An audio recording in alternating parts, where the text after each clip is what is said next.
Bonjour à toutes et à tous. Bonjour. Bonjour. Bienvenue. Vous êtes beaucoup aujourd'hui, hein. Vous êtes presque 300 déjà.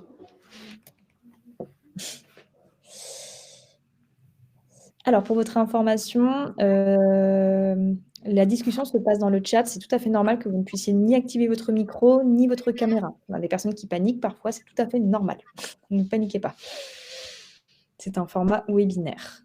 On attend juste 1 minute que le dernier retardataire arrive et puis on va pouvoir commencer tranquillement. Juste quelques informations. Oui, 300 réellement là, ouais, on a 300. Il y aura un replay qui sera mis en ligne sur la chaîne YouTube de l'ADI. Donc, si vous ratez des slides à un moment où vous avez besoin de revoir un moment, il y aura un replay qui sera disponible. Et dans l'email de remerciement que vous allez recevoir à l'issue de la webconférence, je vous mettrai le replay. Vous aurez accès à toutes les informations, donc ne paniquez pas. Néanmoins, par contre, on ne partagera pas le support de présentation. Hop. Bien, je pense qu'on va pouvoir commencer. Donc, bienvenue à toutes et à tous sur ce webinaire qui va parler de prévisionnel et de trésorerie, et le tout animé par Didier Margret, qui est bénévole à l'ADI dans le 91. Et je laisse Didier peut-être se présenter. Oui, bonjour à toutes et à tous. Donc, je suis bénévole à l'ADI. Je fais de la formation, de l'animation et de l'accompagnement de personnes. Je fais également de l'immatriculation. Et donc, aujourd'hui, on va passer 1 heure sur le prévisionnel financier et la trésorerie, qui sont une clé de l'entreprise.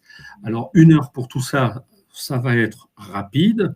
On va essayer de répondre à un maximum de questions. Posez-les sur le chat. Et poser des questions, je dirais, assez générales. Les cas individuels, tout simplement parce qu'on a 1 heure. Ce n'est pas que je ne veux pas répondre à tous les cas, mais sinon on est encore là à 9 h du soir. Voilà, Cassandra répondra par écrit. Et suivant les questions, je me permettrai aussi de faire des réponses plus circonstanciées en fin de chaque partie sur les questions. Mais ne vous censurez pas sur vos questions néanmoins, il n'y a pas de souci. Voilà, on y va. Je vais me présenter aussi. Donc, je m'appelle Cassandra, je suis chargée de projet au siège social de l'ADI, et parmi mes nombreuses missions, je m'occupe de programmer les webconférences, d'où ma présence ce jour. Donc, n'hésitez pas à poser vos questions dans le chat, j'essaierai d'y répondre. Et si je n'ai pas forcément la réponse, c'est que ça a un lien avec le chapitre sur lequel Didier... selon le bon moment, je poserai la question à Didier si je n'ai pas forcément la réponse, et on essaiera de prendre quelques questions à la fin. Alors, tac. Donc, quelques mots quand même sur l'ADI. Je pense que certains nous connaissent déjà ou ont participé au webinaire de la semaine de campagne qui a eu lieu début octobre. Donc, on est une association, ça fait 36 ans qu'on est présent sur tout le territoire français, que ce soit en Hexagone ou en Outre-mer. On est reconnu association d'utilité publique. On va venir vraiment financer des personnes qui n'ont pas forcément accès au crédit bancaire pour créer ou développer leur entreprise, tout simplement parce qu'elles n'ont pas forcément les bons items pour pouvoir être financés par une banque, c'est-à-dire ne pas être en CDI, pas forcément d'apport personnel, etc. Donc, nous, on va venir financer, mais aussi accompagner les entrepreneurs. Donc, comme je disais précédemment, on est présent vraiment partout en France, donc en métropole, mais aussi dans les Outre-mer, jusqu'à la Polynésie ou la Nouvelle-Calédonie. On est plus de 1200 bénévoles et 900 salariés, donc répartis sur tout le territoire. Et on a plus de 200 agences et 300 permanences à travers la France. Donc, il y a sûrement une agence ou une permanence qui n'est pas très loin de chez vous. Au niveau de nos missions, donc c'est ce que je disais précédemment, on a une mission évidemment de financement, donc des personnes qui veulent créer leur entreprise, mais aussi de conseil. On va venir donc conseiller aussi sur le bon montant emprunté, etc. Ensuite, on va avoir une mission d'accompagnement. Ce n'est pas uniquement de vous financer qui est important pour nous, c'est aussi de vous accompagner sur le long terme, que ce soit en amont, pendant le financement, mais aussi après, et notamment par des bénévoles comme Didier. Et enfin, on a une 3e mission de plaidoyer qui est très dans l'air du temps en ce moment, donc notamment pour plaider en fait, le régime de la micro-entreprise notamment, ou de l'entrepreneuriat en général auprès des pouvoirs publics. Et c'est notamment le cas en ce moment avec la TVA dans le budget du gouvernement. Eh bien, écoute, je te laisse la main. C'est parti. Voilà, j'en ai profité pour répondre rapidement à 2 questions. Pour beaucoup de questions, n'hésitez pas à vous faire accompagner par des bénévoles, que ce soit pour la TVA, que ce soit pour les statuts, pour l'immatriculation. Il y a des bénévoles partout en France qui peuvent vous accompagner. Alors, je reprends le fil de cette conférence. On va avoir 3 objectifs principaux. Lorsque vous voulez créer votre entreprise, quel que soit son statut, vous allez devoir faire ce qu'on appelle un business plan. Ce business plan, il va vous servir à vous aider à financer votre projet, mais il va aussi vous servir à vous-même de bien savoir où vous mettez les pieds. Est-ce que j'ai les outils pour faire? Est-ce que j'ai les diplômes pour faire? Est-ce que je connais mon secteur de marché? Est-ce que mes clients sont ciblés? Il y a un nombre de questions assez important à résoudre avant de s'immatriculer. Dans ce business plan, vous allez devoir présenter des chiffres clés. Donc, votre chiffre d'affaires, votre profit, votre bénéfice, vos charges. Et dans cette conférence, on va adresser les principaux chiffres que vous devez présenter à l'ADI pour avoir un prêt ou à tout autre financeur que ce soit, une banque ou quelqu'un qui viendrait apporter du capital dans votre structure. Donc, les trois choses qui sont vraiment primordiales pour faire un prévisionnel financier, ils ne sont pas dans l'ordre sur le transparent, il faudra qu'on le modifie. Le premier, c'est le plan de financement. Je démarre mon projet, de quoi j'ai besoin? J'ai besoin de matériel, j'ai besoin de capitaux, j'ai besoin d'un certain nombre de choses. On reviendra en détail dessus tout de suite après. Ensuite, je vais devoir calculer mon prévisionnel. C'est forcément une prévision puisqu'on n'a pas encore commencé. Néanmoins, on va devoir réfléchir à comment on calcule ses prix de revient, comment on calcule ses prix de vente et combien de produits ou de services je vais vendre dans l'année et faire un bilan de tout ça pour savoir si à la fin de l'année, je gagne de l'argent ou pas. Si on ne gagne pas d'argent, au bout du compte, il faut revoir le projet plutôt que de se lancer dans un projet dont on sait au départ qu'il va être déficitaire. Et puis, la clé d'une entreprise, gagner de l'argent, c'est une chose, il faut le convertir sur son compte en banque. Donc ça, c'est la trésorerie. Il faut que vous ayez un compte en banque qui ait un solde positif. Donc, il faut que vous ayez des entrées d'argent tous les mois qui surcompensent vos sorties d'argent pour pouvoir vous verser un salaire, pour pouvoir réinvestir dans la suite de votre entreprise. Donc, le premier volet, le plan de financement, vous démarrez votre projet. Donc, vous avez fait une étude de marché, vous savez qui vous allez adresser, et vous dites maintenant, de quoi j'ai besoin pour démarrer? Donc, je peux avoir besoin d'un local, je peux avoir besoin d'un véhicule, je peux avoir besoin de machines pour produire, je peux avoir besoin d'ordinateurs, je peux avoir besoin d'assurance, c'est même obligatoire, je peux avoir besoin d'un stock initial pour commencer. Donc, tout ça, je vais devoir le chiffrer. On peut se faire aider aussi en allant en des formations à l'ADI ou en se faisant aider par un bénévole pour dire, voilà, j'ai fait la somme et il y aura des exemples concrets dans les transparents qui suivent, et cela me donne tant d'euros pour démarrer. Et en face, il va falloir trouver une solution pour financer ce besoin. Ça peut être de l'épargne, ça peut être des apports familiales ou autres, ça peut être des subventions, c'est assez difficile, et c'est généralement des emprunts, et donc emprunt à l'ADI en l'occurrence.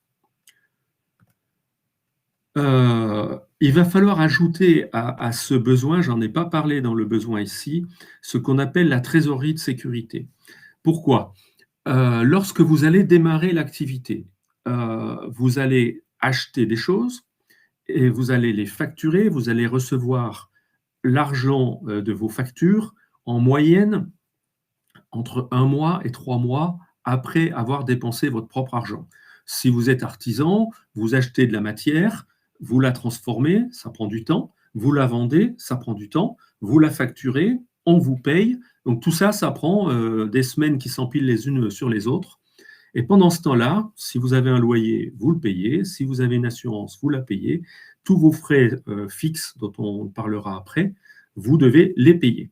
Donc généralement, on conseille de prévoir dès le départ 2 à 3 mois de charges fixes, ça parlera un peu plus tout à l'heure, sur votre compte pour pouvoir tenir avant que les premières rentrées d'argent ne soient effectives. BFR, c'est le besoin à fonds de roulement, c'est proche, mais ce n'est pas tout à fait la même chose.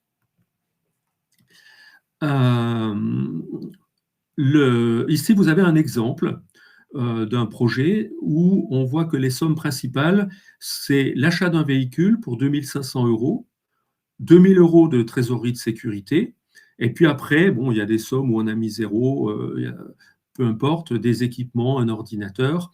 Donc, pour ce projet, on a un besoin de 6 776 € qui ont été estimés. C'est toujours une estimation, mais il vaut mieux être le plus objectif possible et si possible avoir des devis avant de se lancer, parce que si on va emprunter de l'argent et puis qu'on se rend compte qu'il manque 1 000 €, ben on est quand même un peu dans la panade. Et sur ce projet, la personne a un apport personnel ou familial de 2 000 €. Donc ça veut dire il manque 4 676 € qu'il faut financer par un emprunt. Alors là, je fais un petit couplet sur quand on a de l'argent, généralement, il vaut mieux le garder pour faire de la trésorerie de sécurité plutôt que tout mettre ses œufs dans le même panier tout de suite. Si vous empruntez, vous allez rembourser cet emprunt pendant, admettons, 2 ans. Ça va dépendre du prêt, bien entendu. Si jamais, au bout de 3 mois, votre entreprise ne marche pas, ce que vous avez mis est potentiellement perdu. Donc, si vous avez emprunté, au moins, vous lissez le problème. Ça ne fait pas disparaître le problème, mais l'argent que vous avez gardé de côté, vous l'avez toujours. Donc, généralement, on déconseille aux gens de mettre 100% de ce qu'ils ont dans le financement de leur projet. D'accord ? Donc, vous pouvez, pour faire un plan de financement, il y a des outils en ligne sur l'ADI qui sont assez élaborés. Vous pouvez déjà remplir ce plan de financement et puis derrière, allez voir un conseiller, faites-vous former par les formations J2A pour que vous soyez challengé par les bénévoles qui vont vous dire oui, mais là, tu as prévu trop ou pas assez, ou tu pourrais, au lieu d'acheter un véhicule, est-ce que tu ne peux pas le louer? Donc, on discute avec vous de vos contraintes. Je fais juste un petit aparté, Didier, sur Je construis mon projet. L'outil va être remanié tout début novembre. Donc, tous les projets, par exemple, là, si vous créez votre compte sur Je construis mon projet, malheureusement, votre compte va être supprimé. Donc, on vous invite plutôt à attendre plutôt la mi-novembre pour l'utiliser, si vous en avez la possibilité. Parce que là, tout va être remis à zéro et en fait, l'outil va être refondu. Voilà. Je l'ai testé en relecture. Ah, je ne l'ai pas encore vu, moi. J'attends. Voilà. Donc, l'outil est beaucoup plus complet que ce qu'on adresse là. C'est comment créer son business plan, en gros. Donc, je vous invite à y aller quand il sera disponible. Ouais. Je réponds juste à Amel qui me dit, y compris ceux en cours. Oui, en fait, normalement, vous allez recevoir un email en fait, cette semaine à toutes les personnes qui ont un compte sur Je construis mon projet pour leur indiquer en fait, que les comptes vont être supprimés. Mais je ne connais pas toutes les modalités. Tout sera expliqué dans l'email. Voilà. Si on n'a pas d'apport personnel, on peut financer 100% son projet. Attention, quand on va à l'ADI, on finance des gens qui sont souvent exclus du système bancaire ou qui ont des difficultés. Ne vous surendettez pas. Donc, on est là aussi pour limiter votre risque parce que prendre un crédit, ça engage. Donc, il faut bien mettre la barre au niveau qui est le plus adapté à votre situation personnelle. Donc là, je ne peux pas donner un conseil général en disant 10 000 c'est bien. 10 000 c'est bien pour quelqu'un, mais pour quelqu'un d'autre, ce sera 2 000 le bien. D'accord ? Alors, le compte de résultat, je vais assez vite parce qu'on a 1 heure pour expliquer tout ça. Le compte de résultat, c'est ce qui va vous permettre d'évaluer, et vous aurez des exemples un peu après, si au bout d'un an, oui ou non, vous gagnez de l'argent. On parlera de la trésorerie après, qui va être plus fine parce que vous pouvez voir mois par mois si vous êtes dans le rouge ou dans le vert. Donc, le compte de résultat, il va partir d'une donnée primordiale pour une entreprise ou une entreprise individuelle en micro-entreprise, qui est le chiffre d'affaires. On va regarder le chiffre d'affaires qui est généré sur une année, on va regarder tout ce qui sort, donc les charges fixes et les charges variables, je vais expliquer bien en détail ensuite, et il va rester, ou pas, vos salaires, ce que vous voulez vous verser, et il va rester quelque chose. S'il reste quelque chose, ça veut dire que votre entreprise est viable. Si dans la simulation sur le fichier, vous avez un résultat négatif, il faut retravailler le projet avant de se lancer. Donc c'est un document extrêmement important. Si vous avez un mauvais prévisionnel financier, personne ne va vous faire confiance. Donc il faut l'étayer. C'est vraiment un des documents les plus importants qu'un financeur va vous demander pour vous lancer. Alors, pour ça, on va différencier deux types de dépenses ou de charges, suivant le vocabulaire. Les charges ou dépenses fixes, celles que vous êtes sûr de dépenser, même si vous ne faites pas de chiffre d'affaires dans le mois, ça veut dire même si vous ne faites pas de facturation, même si vous n'avez pas d'entrée d'argent. Les exemples typiques de charges fixes sont les loyers. Si vous avez une boutique ou un local, ou peu importe, un garage, vous devez payer le loyer tous les mois, quoi qu'il arrive. L'assurance, les remboursements, dans certains cas, peuvent tomber en charge fixe des coûts d'énergie, des coûts de publicité. Bon, si vous avez décidé d'investir 100 € par mois de publicité pour lancer votre activité, ça deviendra une charge fixe.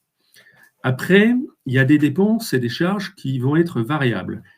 Si vous avez du chiffre d'affaires, si vous produisez, vous aurez ces dépenses. Si vous ne produisez pas, vous n'aurez pas ces dépenses. On va faire un exemple tout à l'heure avec des pizzas, parce que c'est bien parlant, mais on pourrait le faire avec plein d'autres choses, qui vont bien vous montrer la différence entre ces charges fixes et ces charges variables. Ce qui est important de savoir, c'est que les cotisations sociales que vous allez payer à l'URSSAF, quel que soit le statut de votre entreprise, seront toujours calculées en fonction du chiffre d'affaires. D'accord ? Alors, quand je dis quel que soit le statut d'entreprise, je parle des statuts d'entreprise simples. On n'est pas dans des multinationales. Et ce chiffre d'affaires, je vais peut-être passer après, le chiffre d'affaires, comment le calculer? Que l'on soit en vente de services ou en vente de produits, on va calculer le prix unitaire d'un produit ou d'un service, que l'on va multiplier par la quantité de fois où on vend ce produit ou ce service par jour, par semaine, par mois ou par an. Et on va en déduire le chiffre d'affaires par jour, par semaine, par mois ou par an. Exemple très simple. Je suis boulanger, je ne fais que des baguettes de pain. Je vends ma baguette de pain 1 €. J'en vends 1000 par jour. Mon chiffre journalier sera 1000 fois 1 €, 1000 €. Je suis ouvert 6 jours par semaine, 6 000 € par semaine, etc., etc. Donc, c'est un chiffre d'affaires et la multiplication d'une vente individuelle d'un produit ou d'un service par le nombre de ventes de ce produit ou de ce service. Donc ça, cette estimation-là, elle est très importante et elle découle de votre étude de marché. Si je veux vendre des baguettes et que je dis je vais en vendre 1000 par jour, je ne dois pas sortir ce chiffre de mon chapeau. Je dois l'étayer par mon étude de marché. J'ai, mettons, 3000 habitants autour de moi qui achètent du pain tous les jours. Il y a 3 boulangeries, donc je vais avoir un tiers de marché, donc je vais vendre 1000 baguettes. Ce n'est pas quelque chose qu'on sort comme ça. Il faut être prudent sur les hypothèses, parce que sur Excel, on peut faire marcher les choses de manière idyllique. Mais après, dans la vraie vie, il faut le faire. Donc, soyez, je dirais, à la fois raisonnable et étayez vos chiffres. D'accord ? Le calcul du prix de vente, c'est une des choses les plus difficiles qu'on puisse avoir à faire. Il y a plusieurs manières de calculer un prix de vente. La première chose, si vous avez bien fait votre étude de marché, vous avez étudié le prix de vos concurrents. Quand j'ai dit je vends la baguette à 1 euro, on sait que le prix de marché d'une baguette, c'est 1 euro plus ou moins 20 centimes en fonction de sa qualité. Si j'essaye de vendre la baguette à 3 euros, ça ne va pas marcher. Deuxième chose, je calcule mes prix de vente en fonction de mes coûts de revient. Ma baguette, j'ai de la farine, j'ai de l'eau, j'ai de l'énergie pour la faire chauffer, etc. Donc, si je produis ma baguette à 1,50 € et que je veux la vendre 1 euro, je suis sûr de perdre de l'argent. Il va falloir que j'ai un prix de vente qui soit suffisamment haut par rapport au coût de revient pour dégager une marge, et cette marge va se transformer en profit dans le compte de résultat. Attention, quand vous démarrez, vous pouvez avoir des aides, en particulier l'ACRE qui vous permet de diviser par 2 les charges que vous payez à l'URSSAF la première année. Vous pouvez être assujetti à la TVA, c'est un sujet très sensible actuellement, je ne vais pas me développer dessus, et donc vous pouvez ne pas avoir à facturer la TVA. Ne calculez pas vos prix de vente en fonction de ces aides, parce que le jour où vous n'avez plus ces aides, eh bien, vous aurez beaucoup de mal à remonter vos prix de vente. Donc, prenez plutôt le fruit de ces aides pour maximiser votre marge et pour faciliter votre création d'entreprise. D'accord ? Donc, on calcule les prix par rapport à un marché, pas par rapport à ces aides. D'accord ? Donc, une entreprise rentable est une entreprise qui a un chiffre d'affaires qui permet de couvrir ses charges fixes, ses charges variables, et donc qui va vous permettre de dégager un salaire. Parce qu'à l'arrivée, c'est quand même bien le but, c'est que vous puissiez vous payer sur le revenu de votre activité. Donc, ce chiffre d'affaires, j'ai déjà dit un certain nombre de fois le mot, c'est vraiment un élément dimensionnant pour vous. Si vous parlez de votre projet à n'importe qui, quand vous pitchez, vous avez une bonne chance pour que la première question soit quel est votre chiffre d'affaires? Donc, sachez répondre à cette question. Elle n'est pas nécessairement simple, mais ça va tout de suite situer votre entreprise et situer le niveau de confiance que vous avez dans votre entreprise. Alors, un exemple, l'exemple de la pizza. Donc, j'ai fait mon étude de marché et j'ai décidé de prendre un local pour vendre mes pizzas. Et je pense que je peux faire 1000 pizzas par mois en vente.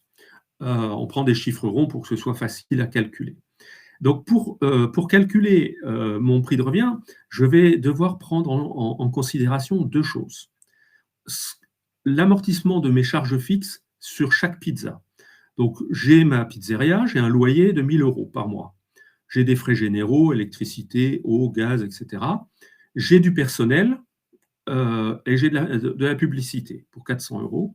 Donc, je vais avoir des coûts fixes. Que je vende des pizzas ou que j'en vende pas, j'aurai 3 000 € de coûts fixes, de charges fixes.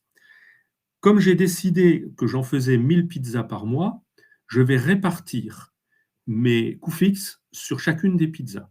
Donc, ça va faire 3 € de coûts fixes par pizza. Le loyer, le personnel, les frais généraux, etc.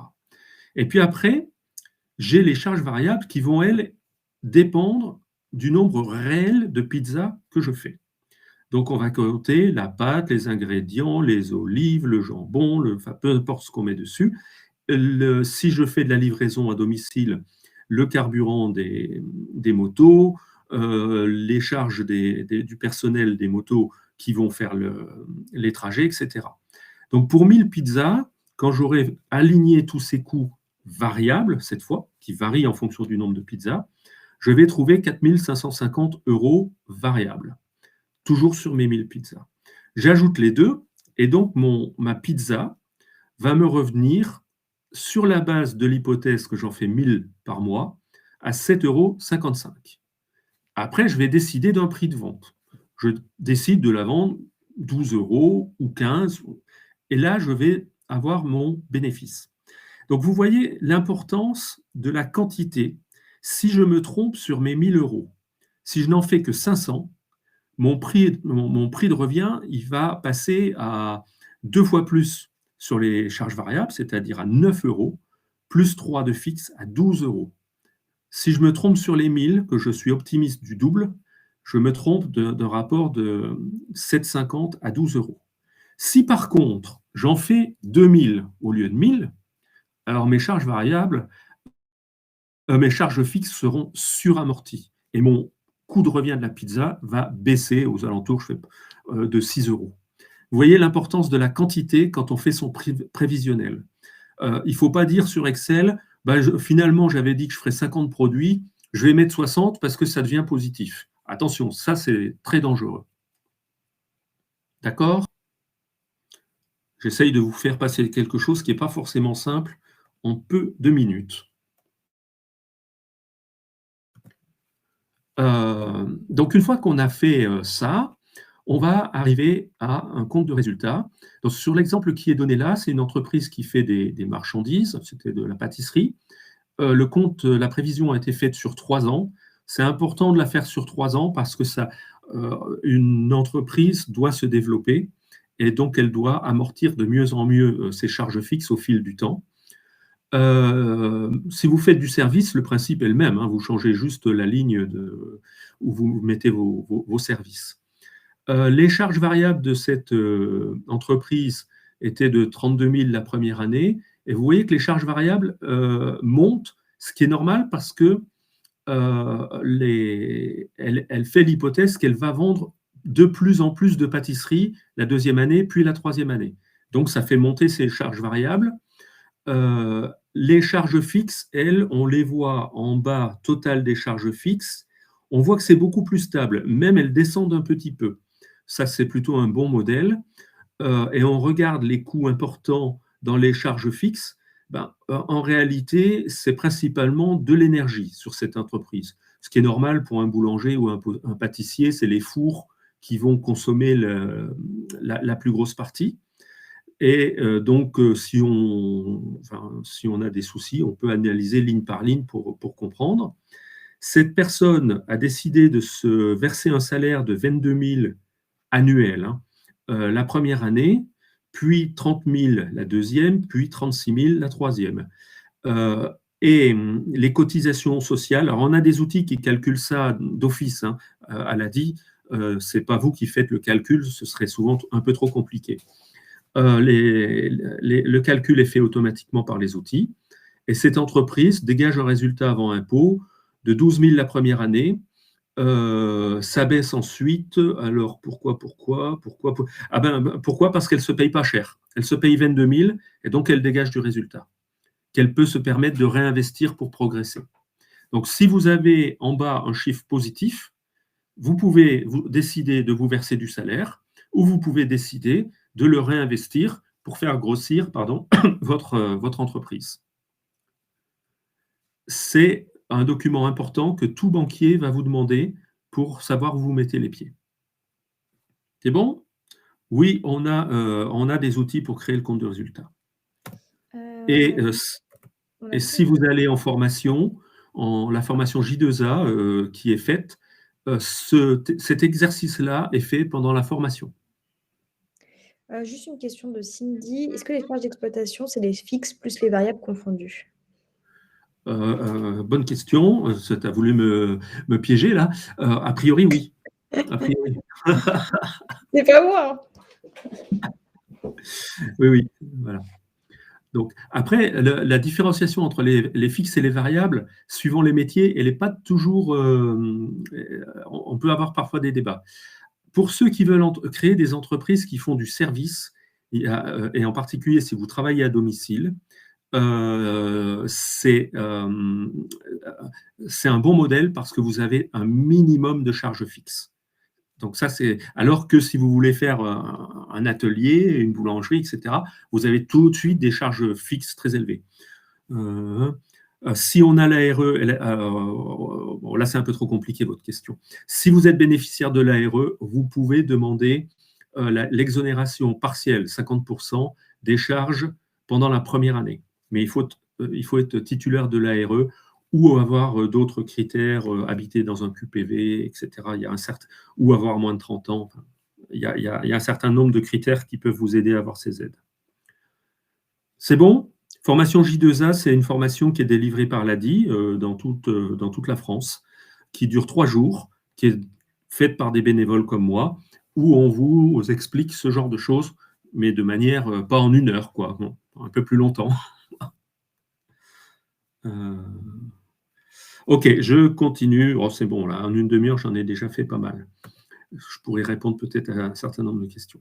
Alors, la dernière chose importante sur une entreprise, ici, on a une vision, je dirais, idyllique de l'entreprise. Je facture, mais vous pouvez savoir que parfois, on facture, mais il y a des gens qui payent, des clients qui ne vont pas vous payer, des clients qui vont vous payer en retard, et ça, c'est particulièrement vrai pour des artisans, pour des gens qui vont travailler pour des collectivités locales qui payent 2 mois après, quand ce n'est pas plus.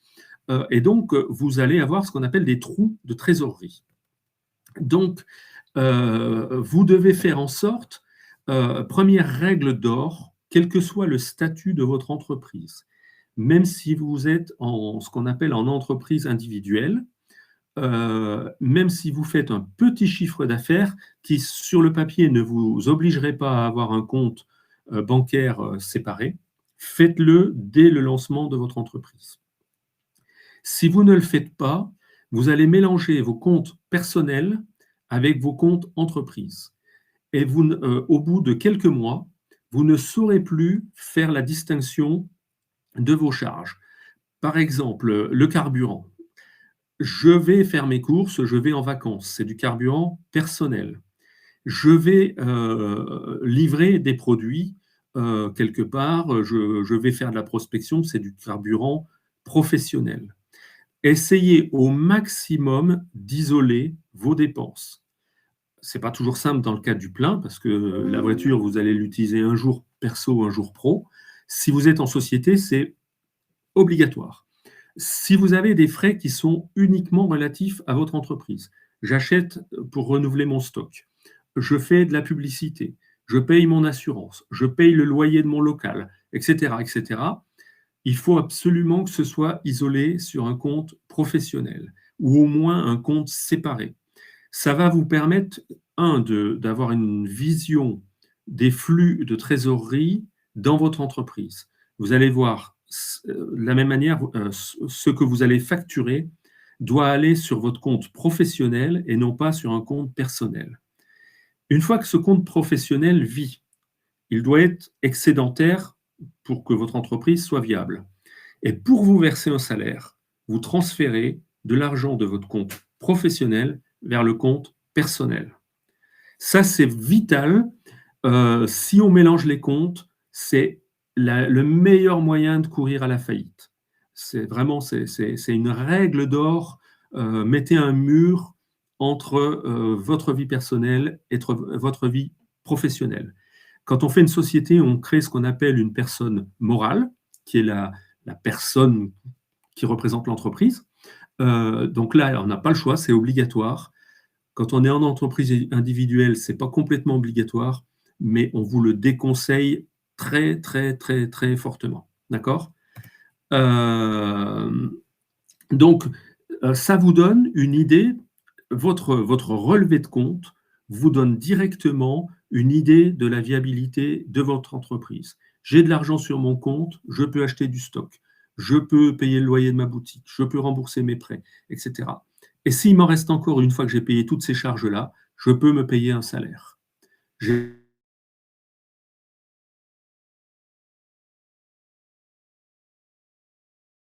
n'ai pas d'argent sur mon compte, ça l'a dit, de solliciter l'aide d'un bénévole qui va regarder pourquoi vous êtes dans cette situation-là et qui va vous dire, là, il faut changer telle ou telle chose dans votre mode de fonctionner. Pourquoi c'est dangereux de mélanger les comptes? C'est parce que vous créez une ambiguïté entre vos comptes personnels et vos comptes d'entreprise. Donc, il faut considérer l'entreprise comme étant quelqu'un en dehors de vous. Et cette entreprise va pouvoir vous rétribuer quand elle gagne de l'argent. D'accord? Moi, j'ai vu une analyse de compte de quelqu'un qui était à l'ADI, qui se versait des très gros salaires, 6 000 €, c'était vraiment énorme, par mois, et qui ne payait pas ses charges fiscales, il ne payait pas ses impôts, il ne payait pas sa TVA, il ne payait rien.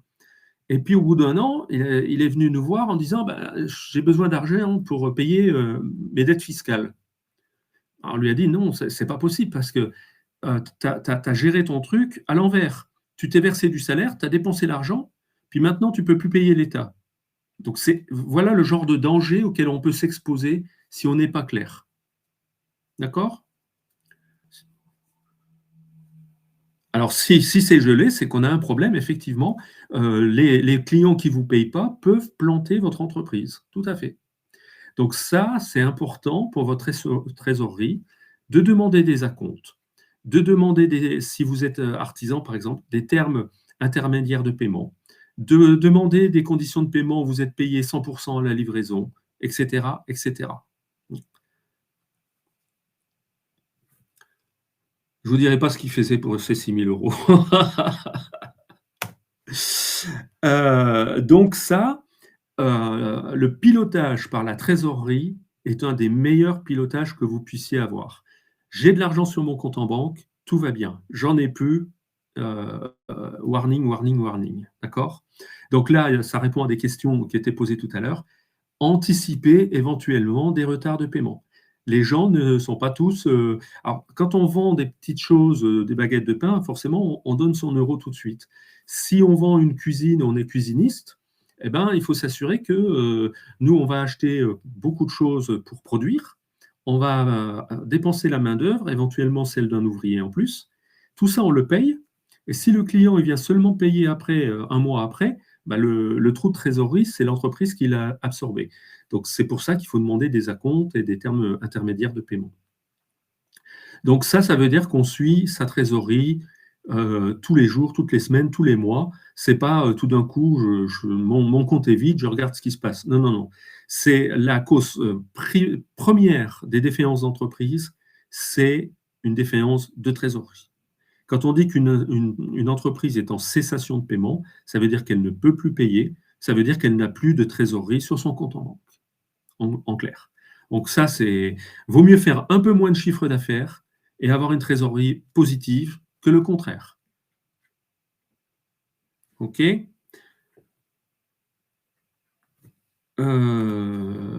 Alors, un exemple ici. Donc là, on avait des ventes de marchandises pour 2 000 €. Le coût d'achat, donc là, un peu la différence, ça revient aux pizzas de tout à l'heure. Pour vendre 2 000 €, j'ai besoin d'acheter 736 €. J'avais 1 730 de charges fixes, 184 de remboursement d'emprunt. Donc là, je ne peux pas me payer, ça se voit. 266 de cotisations sociales. Les cotisations, vous les faites à partir du moment où vous avez du chiffre d'affaires. Des encaissements pour 8 800 €, des décaissements, donc la sortie d'argent pour 7 700 €. Donc, il reste un petit solde positif sur ce mois-là. Et donc, on regarde ça mois par mois. Et de la même manière, si vous venez en formation, c'est des tableaux qu'on va vous aider à faire pour votre cas particulier. Ici, j'ai un deuxième exemple avec le lancement de l'entreprise. Donc là, on voit le premier mois qui est un peu atypique parce qu'il y a la capitalisation. On apporte 11 000 € dans la société. On sort presque 10 000 en stock et en investissement. Donc ça, c'est le phénomène typique du début d'activité. On a des ventes pour 3 000 €, l'achat pour 1 400, les charges fixes, toujours pareil. Et là, on voit qu'on a un solde positif de 2 700 €. Il y aura la courbe qui sera montrée après. Il faut bien prendre en compte sur ce type de tableau la saisonnalité. Si, par exemple, vous pouvez ne pas travailler du tout ou extrêmement peu au mois de juillet, août, ou au contraire, vous êtes dans une activité qui travaille beaucoup sur juillet, août, vous le prenez en compte. Vous pouvez avoir des activités qui vont être marquées par les événements, comme les fêtes. Donc, vous aurez un chiffre d'affaires qui sera inégal. Donc, il faut réfléchir à ça. Quand on vend du service, généralement, au mois d'août, tout le monde est en vacances, on vend très peu de services. les vacances scolaires sont souvent néfastes pour la vente de services. Donc, prenez tous ces paramètres en compte parce qu'il peut y avoir des mois, dans ce cas-là, c'était une pâtisserie, c'est le même exemple que tout à l'heure. Dans ce cas-là, on a un chiffre d'affaires, c'est sur les marchés, c'est relativement lissé. Mais il y a des activités qui sont beaucoup moins lisses. Et donc, vous pouvez très bien avoir 1 ou 2 mois consécutifs sans entrée d'argent. Et par contre, vous allez continuer à dépenser vos charges fixes. Donc, vous allez avoir un petit souci. Et donc, sur les outils de formation, vous allez avoir une courbe qui est la différence entre les encaissements, ce que vous touchez comme argent, les décaissements, ce que vous sortez comme argent de votre compte, et la courbe résultante qui est le résultat de votre trésorerie. Tant que cette courbe résultat est au-dessus de 0, tout va bien. Dès qu'elle passe en dessous de 0, c'est comme votre compte en banque perso, il y a un souci. D'accord? Donc, et votre banquier, il ne va pas forcément vous suivre longtemps s'il y a un souci. Je reviens sur ce que je disais tout à l'heure, l'importance d'avoir une séparation entre vos comptes perso et vos comptes entreprises va faire que vous allez comprendre parfaitement ce qui se passe avec ces outils-là dans votre entreprise. Et ça veut dire qu'il faut le suivre pour de vrai, quoi, avec ces relevés de compte. Voilà, j'ai performé. Vous avez droit à quelques questions. J'ai presque 10 minutes d'avance. On a un peu de marge, juste peut-être que je vais présenter En fait, il y a eu pas mal de questions par rapport à J'entreprends avec l'ADI, donc du coup, j'ai peut-être parler un peu de nos offres de financement, plus les accompagnements, pour répondre à la plupart des questions, et ensuite prendre les questions sur le prévisionnel, la trésor, si ça te va. Pour J2A, je peux le faire parce que je suis animateur. C'est vrai que J2A, tu es mieux placé que moi, mais en fait, tout le monde pose la question de comment on s'inscrit à J2A, est-ce que on peut juste se faire accompagner pour J2A et pas être financé? Enfin, voilà. Alors, J2A, c'est une formation J'entreprends avec l'ADI qui dure 3 jours, qui est gratuite. Et donc, pour ça, il faut prendre contact avec votre conseiller ADI. Donc, vous allez chercher celui qui est plus près de vous. Il y en a dans tous les départements, plutôt 2 que 1. Vous pouvez prendre contact par téléphone, etc. Sur le site web, vous avez beaucoup de moyens. Et donc, cette formation, la première journée, on va travailler sur ce qu'est votre projet, quels sont vos savoir-faire, est-ce que vous êtes prêt? En gros, est-ce que vous savez présenter votre projet? Voilà. La deuxième journée, le matin, on va parler des clients. Qui vont être mes clients? Comment je vais m'adresser à eux, comment je vais communiquer avec eux, est-ce qu'il faut que je fasse des réseaux sociaux, des flyers ou des choses comme ça.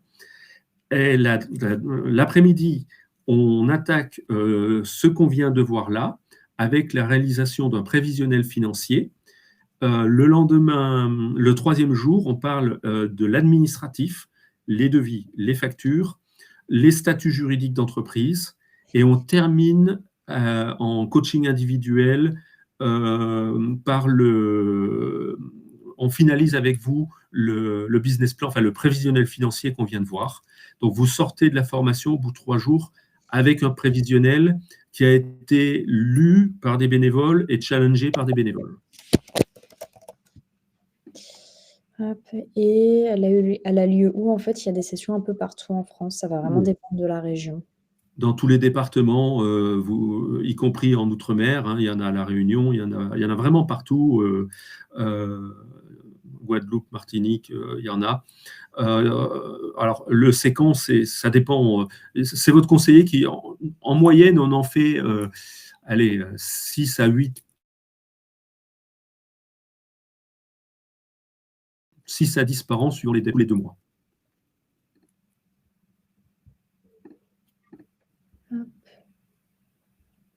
À Saint-Martin, non. En plus, les règles, elles sont différentes à Saint-Martin. Il y a pas je crois qu'il y a une différence avec la micro. Ouais. Okay. Bien sûr qu'on peut se faire accompagner. Ça commence toujours par un rendez-vous avec votre conseiller. vous expliquez votre projet, les points qui peuvent être durs, et donc il va vous proposer un accompagnement qui peut être collectif dans la formation, qui peut être individuel. Donc là, on prend un rendez-vous de coaching, téléphonique ou physique, et puis on regarde un petit peu votre projet, qu'est-ce qui nous semble aller et pas aller, jusqu'à l'immatriculation et même après.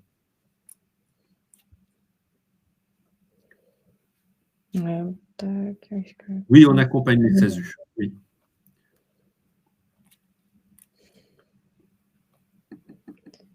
Mince. Pardon. On reprend. Alors, on ne va pas remonter. Donc, si vous avez des questions que vous avez posées auxquelles on n'a pas répondu, je vous invite à les retaper parce qu'en fait, sinon, il y a tellement de questions en fait, à la seconde qu'on ne peut pas remonter tout en haut.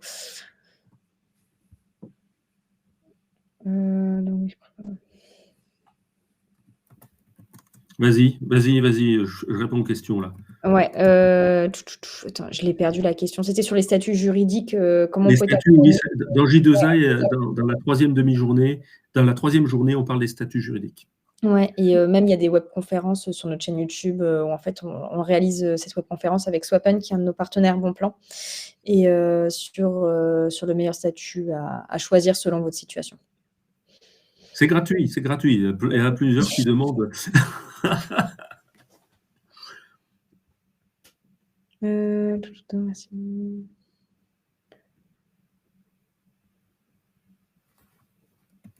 Alors, est-ce que vous vous aidez après le financement au développement du projet, genre mettre en contact avec des personnes qualifiées dans notre secteur pour nous aider à faire fructifier, ne pas faire d'erreurs de débutants, aider au marketing? Alors oui. Voilà. La première chose, dans les bénévoles, on a beaucoup de profils. Donc, quand on n'a pas la compétence sur une personne, on peut toujours aller la chercher ailleurs. Et on vous encourage toujours à faire partie de clubs d'entrepreneurs. Alors, le mot est un peu... mais dans tous les départements, il y a des tas de structures qui existent où les entrepreneurs peuvent se regrouper entre eux. Certains sont gratuits, certains sont payants. Déjà, si vous allez dans les événements gratuits, vous allez échanger avec des gens qui ont les mêmes problèmes que vous. Et c'est très enrichissant.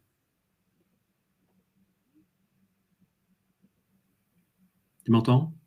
Oui, oui. Alors, non, j'étais en train de lire une question. Et même, en fait, elle a dit, on propose des clubs d'entrepreneurs, parce que ça peut dépendre aussi de votre profil. Il y a certains clubs qui ne vont pas forcément vous correspondre aussi. Parce qu'il peut y avoir des clubs où c'est plutôt start-up, des clubs où c'est plus des micro-entrepreneurs aussi entre eux. Donc, il y avait une question de Jean-Marie. Un devis signé ou une facture peut-elle aider face à la loi pour encourager le client à payer le service? Un devis signé, oui, mais c'est plutôt une facture la facture qui va vous aider, parce que faire un devis, vous vous engagez à faire une prestation pour un prix. Faire une facture, ça veut dire que vous avez réalisé la prestation. Et donc, après c'est toujours un rapport de force. Tout dépend aussi des documents que vous avez d'accompagnement, en particulier les conditions générales de vente. C'est quelque chose qui est important d'avoir pour vous aider à vous protéger mieux.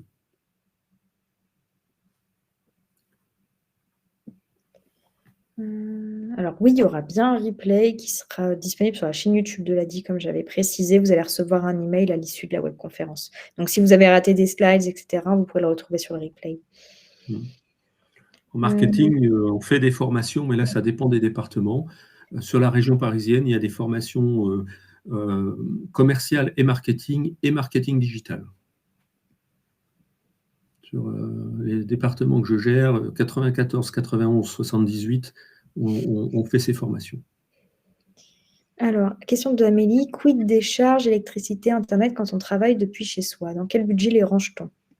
Alors, là, c'est une zone un petit peu d'ambiguïté, parce que comme c'est à domicile, généralement, elles vont être suffisamment négligeables pour qu'on ne les prenne pas en compte. Si elles deviennent très importantes, si par exemple, vous commencez à faire de la boulangerie chez vous, donc le poste électricité devient gros, vous allez en fait très vite vous confronter à un autre problème, c'est que votre domicile ne va plus être adapté à ce que vous faites. Donc, si vous avez une SASU, vous pouvez toujours remettre une partie, tout ou partie de votre facture d'électricité dans la SASU. Bon, on est un peu à la marge. Ce qui est plus courant comme dépense personnelle, enfin comme dépense qui est un petit peu entre les deux, c'est les frais de voiture. Ce qu'on conseille généralement, c'est de facturer les kilomètres. Moi, je dis, quand je fais des prévisionnels, je dis 50 centimes le kilomètre. Comme ça englobe l'assurance, un peu tout, pas que le carburant. Donc, on peut facturer, j'ai fait 100 km pour le travail, je vais mettre 100 fois 50 centimes, 50 € sur l'entreprise. C'est une manière, et ça, c'est admis par le fisc, il n'y a pas de souci.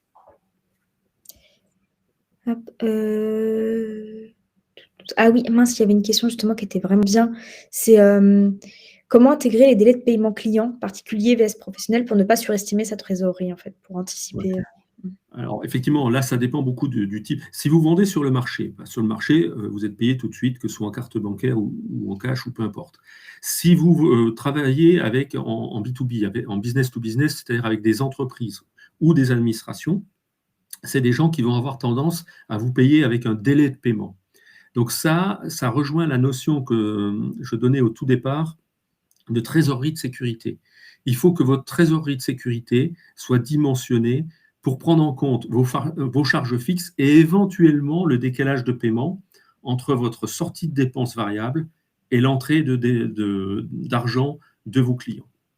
Si vous anticipez que vous avez des clients comme ça qui vont payer tard, demandez-leur des acomptes, demandez-leur des termes intermédiaires de paiement. Ça, surtout pour les artisans. Quand on vend un truc à quelques euros, un produit, il n'y a pas trop de soucis. Mais quand on vend une cuisine ou des travaux à plusieurs milliers d'euros, là, il faut demander des acomptes et des termes intermédiaires. Je vois beaucoup la question revenir aussi sur le compte professionnel. Il faut savoir que si vous êtes en micro-entreprise, il n'est pas obligatoire d'avoir un compte pro. Néanmoins, on va vous conseiller toujours d'avoir un autre compte bancaire pour gérer votre micro-entreprise. Mais ce n'est pas forcément un compte professionnel, ça peut être un compte courant classique, comme vous avez à titre personnel, quand vous receviez par exemple vos salaires ou vous payez vos charges mensuelles à titre personnel. Néanmoins, je suis en train de revérifier, mais il y a une... Oui, là je te coupe la parole parce que ce n'est pas obligatoire par la loi si votre chiffre d'affaires est inférieur à 10 000 € pendant 2 ans consécutifs. Voilà. Je cherche la somme. Voilà.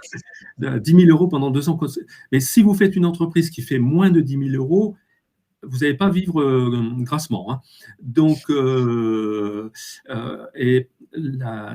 qu'a dit Cassandra est vrai. Vous n'êtes pas obligé d'aller à la banque pour avoir un compte pro. Vous pouvez très bien ouvrir un compte personnel séparé sur votre banque ou sur une banque en ligne. Ça, c'est parfaitement légal. Alors. Oui, si vous avez un compte SumUp TPE, vous pouvez l'utiliser. Si vous êtes sur le marché, il y a zéro problème avec ça. Le prix de l'assurance est négociable. Tout est négociable dans la vie, mais je pense que les assureurs ne vont pas forcément être très souples avec vous.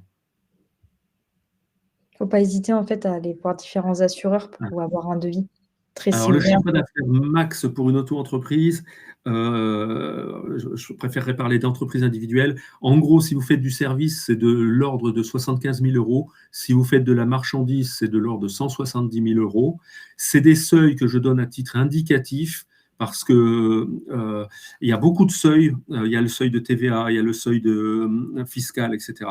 Donc là, je vous encourage à regarder ça en détail avec un bénévole en fonction de votre cas de figure. Parce qu'au tout début, il y avait une question sur la TVA. Je n'y ai pas répondu parce que ça ne fait pas partie mais par contre, c'est quelque chose d'important parce qu'aujourd'hui, on a des seuils de TVA qui sont à peu près dans les mêmes valeurs que ce que je viens de vous dire.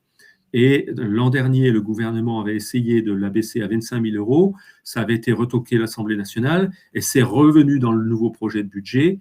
Je ne sais pas ce qu'il en sortira, on connaît tous l'actualité, mais si ce seuil était abaissé, ça aurait un impact pour la création de micro-entreprises.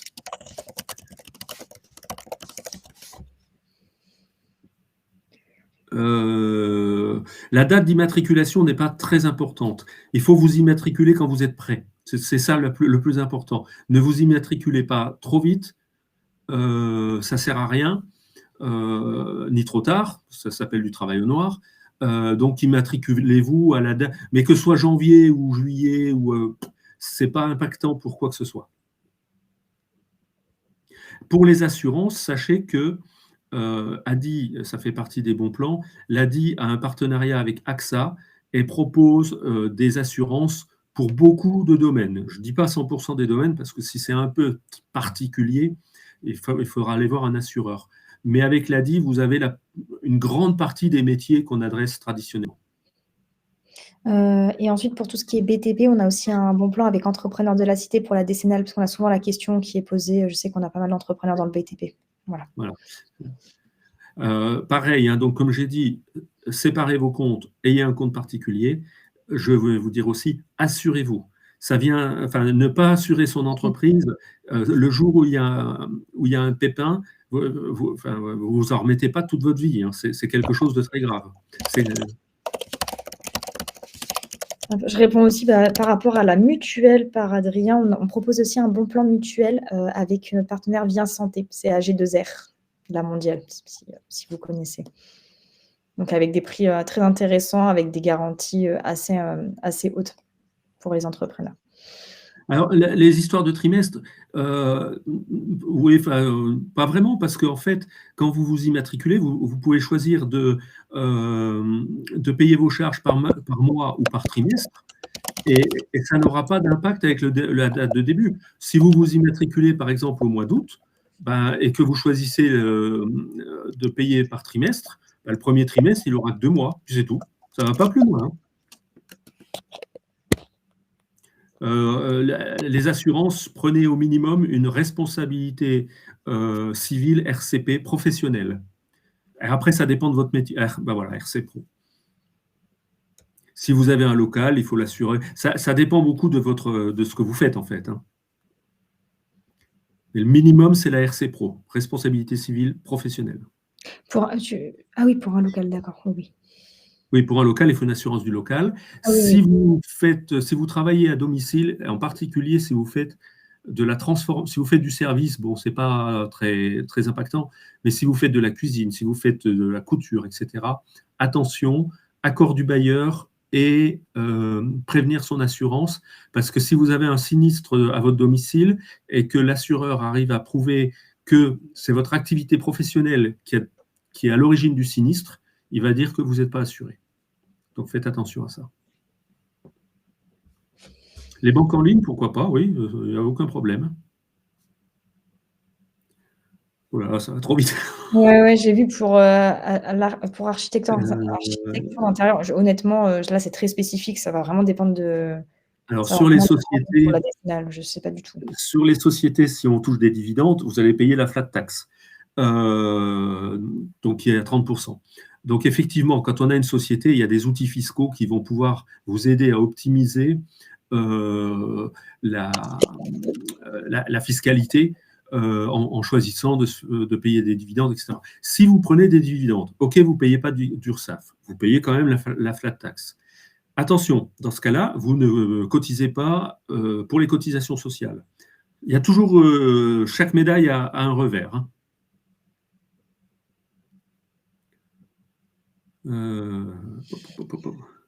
Comment on passe de micro-entreprise en SARL? Eh ben, c'est facile, vous fermez votre entreprise et vous ouvrez votre SARL. Tout peut se faire enfin là, comme c'est une société, il vaut mieux la fermer sur l'INPI et se faire aider sur l'INPI par quelqu'un comme Legal Start, par exemple. Elle a dit, on va vous dire tout ce qu'il faut faire, mais après, pour l'immatriculation elle-même, on vous conseille d'aller avec vos documents chez Legal. Enfin, je n'ai pas de pub pour eux, je les connais, mais ou leurs concurrents. Je reviens sur les exemples de prévisionnels. Je n'ai pas vu de catégorie à l'amortissement de matériel. Si, il y en a une. On a un peu simplifié, mais l'amortissement, alors c'est surtout important quand on a une société. Les outils qu'on utilise permettent de calculer l'amortissement et donc il va impacter le résultat de l'entreprise. Est-ce que j'ai une ligne apparente là? L'amortissement ne rentre pas dans le calcul de la trésorerie, mais il rentre ici. Tac, tac, tac. Regardez là, amortissement des IMO. Ça vous donne la réponse? Donc oui, ça calcule. Est-ce que fermer... Ah oui, il y a des frais. Si on ferme une société, il y a... bon, c'est pas très difficile, mais c'est payant, je confirme.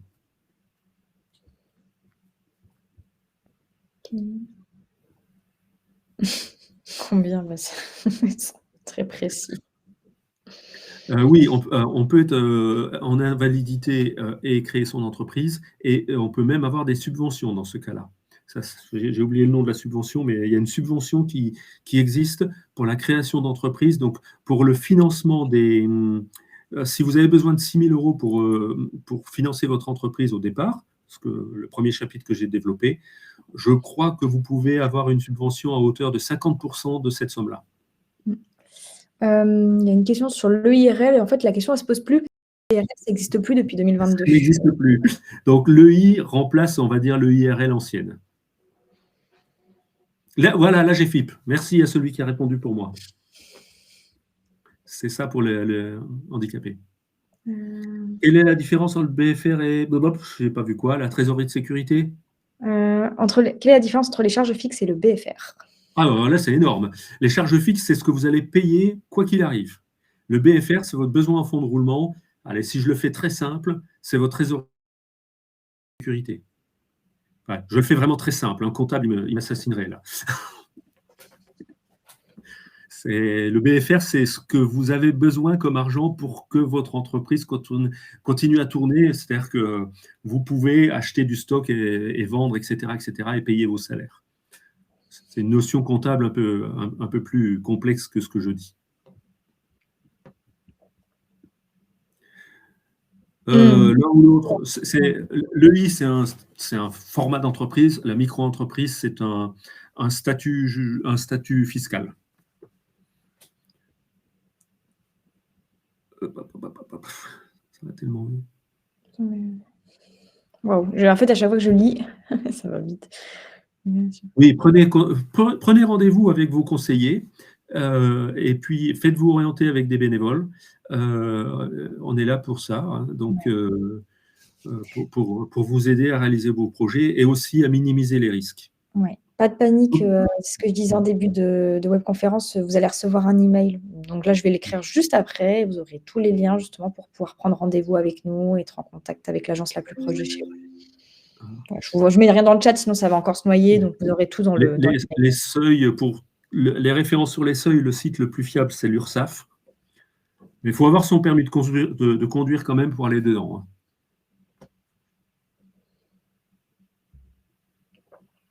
Écoute, je pense qu'on va peut-être s'arrêter là, parce que ça fait déjà 1 heure. Ben voilà. À moins que tu aies encore un petit peu de temps. Moi, j'ai encore un petit peu de temps si on veut prendre encore quelques questions. Mais hop. Donc, merci à tout le monde. Hein. Vous avez été plus de 300, là, 300, je ne sais pas combien, 40, 50. Tu as beaucoup de merci, comme quoi c'était très concis. Voilà, les retours que je vois en direct. N'hésitez pas à aller à la webconférence. En fait, il va y avoir une petite fenêtre qui va s'afficher avec des petites étoiles. N'hésitez pas à y mettre votre commentaire aussi sur ce qu'on pourrait aussi, ce qui était bien et ce qu'on pourrait aussi améliorer. Merci à vous tous. Et puis, allez voir vos conseillers et faites-vous accompagner. Bonne journée à toutes et à tous. Au revoir. Allez, au revoir.